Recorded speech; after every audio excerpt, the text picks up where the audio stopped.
got interested in the whole phenomenon of aging and what that was going to be like for all of us, whether you have kids, whether you're married, whether you're single. Solo agers or not, so many people are totally ill-prepared to age in place. Their homes aren't ready for it. Their social support systems aren't ready for it. There is nothing in place to support them. Think early about your long-term care. Think about what it looks like.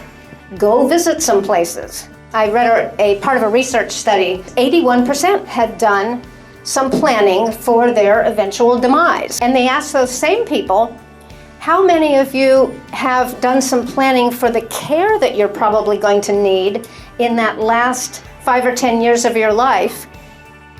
And that went down to 17%. As we age, our bodies deteriorate. Is that a surprise to anybody? Hold your hand up again if you have a will. And keep it up if you also have a trust.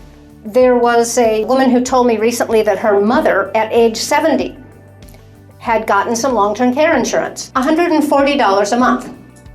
Now, I don't know about you, but I pay more than that for cable. Another element of having a successful retirement is what I call a personal reorientation. It's kind of a process of going from being a human doing to a human being. And that's a hard one to bridge for a lot of people. You have to keep making friends, and it's important to have 8 or 10 close friends that you can see often, and maybe you all know one another and you get together as a group. Look around, you find someone you haven't met, say hello, introduce yourself to that person, and tell them why you came here today.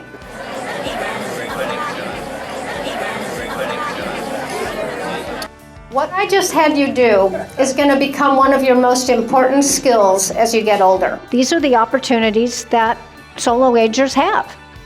And it's up to all of us to strengthen those lines. Married people have an obligation to themselves to figure out how to live alone. If we're all smart, we figure it out ahead of time, even while we still have that spouse.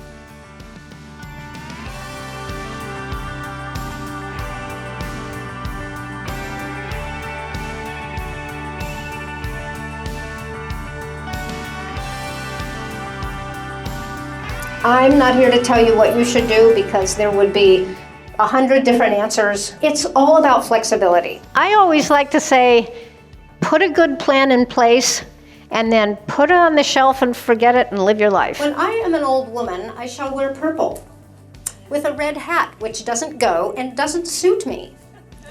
And I shall spend my pension on brandy and summer gloves and satin sandals and say we've no money for butter.